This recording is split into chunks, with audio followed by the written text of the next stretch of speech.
Hello friends, good morning. Welcome to my new vlog. तो जैसा कि आपको पता ही होगा, हमारे सर्दियों की छुट्टियां पड़ गई हैं और अभी हम जा रहे हैं मामा के घर घूमने के लिए, मोस्ट पॉपुलर प्लेस।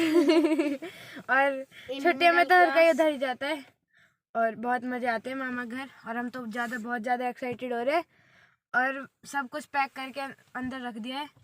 और देखो, धूप भी निकल गई है और हम थोड़े लेट हो गए हैं, पर कोई नहीं, हमको कहाँ की जल्दी है, हमको तो नानी से मिलना है जाते ही।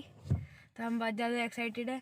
और हम दोनों अभी जब से इतनी देर हो गई हम गाड़ी में बैठे, लेकिन मम्मी पापा आके ही नहीं दे रहे। तो हमारा मन कर रहा है कि मैं गाड़ी चलाऊं और ये इधर बैठ के चले हम दोनों।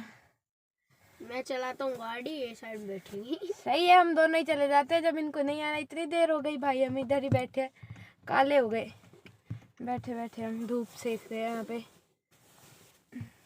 तो अभी चलते हैं मामा के घर। फ्रेंड्स, अभी हम आ गए हैं नानी के घर। तुम कहाँ डट गए? हम अपने घर बैठे। अरे मैया, नहीं, नमस्ते। नमस्ते बेटा। आज सकट है और मामी ने आज सकट का व्रत रखा है, तो नानी भी उनको कहानी सुना रही है। तो कहानी कुछ ऐसी थी कि एक घर में एक माँ रहती थी और एक उसका बच्चा था। और उनका लड़का जो था वो राजा जी की गाय चराने का काम करता था और वो दोनों बहुत ही गरीब परिवार से थे।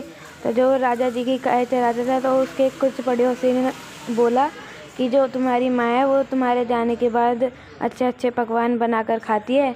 तो वो उनके बहकावे में आ गया और फिर घर आके अपनी माँ से बोला कि माँ, आज मैं काम पे नहीं जाऊँगा क्योंकि आप मेरे पीछे अच्छे अच्छे पकवान बना के खाते हो, तो मैं नहीं जाऊँगा। तो उसकी माँ बोलती है, नहीं बेटा, मैं तो तेरे लिए व्रत करती हूँ, मैं कहाँ पकवान बनाती हूँ ऐसे। तो फिर उसने बोला कि नहीं माँ, आप तो बना के खाते हो, आज तो हमारे घर में तिल के लड्डू भी रखे थे। तो फिर उसकी माँ ने बोला, नहीं मैं ऐसा नहीं करती। फिर वो अपनी गायों को ऐसे ही छोड़ के आ गया था। तो वो गाय किसी और के खेत में घास चरने चली गई, तो इतने में पुलिस आके उनको पकड़ के ले गई। तो फिर उसकी माँ बोलती है, बेटा ले कुछ तिल के दाने ले जा, और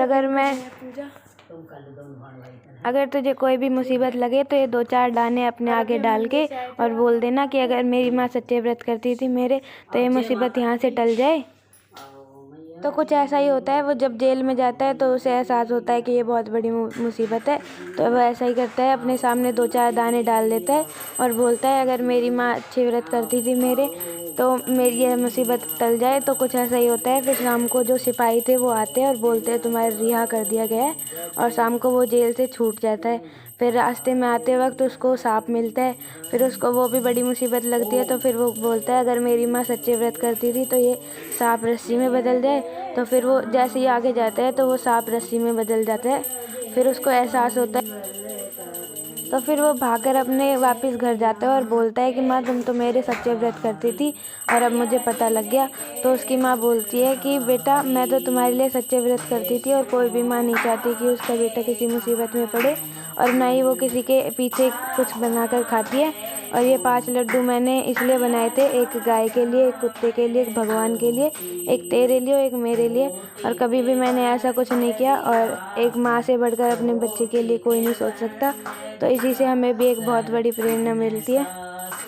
तो फ्रेंड्स, ये थी सकट की कहानी। और फिर शाम हो गई, फिर हमने नानी के साथ बैठकर पूजा की और फिर खाना वाना खाया। तो आज के व्लॉग में बस इतना ही। अगर आपको व्लॉग पसंद आया तो इसको लाइक कर देना, हमारे चैनल को सब्सक्राइब कर देना। Bye bye friend, good night.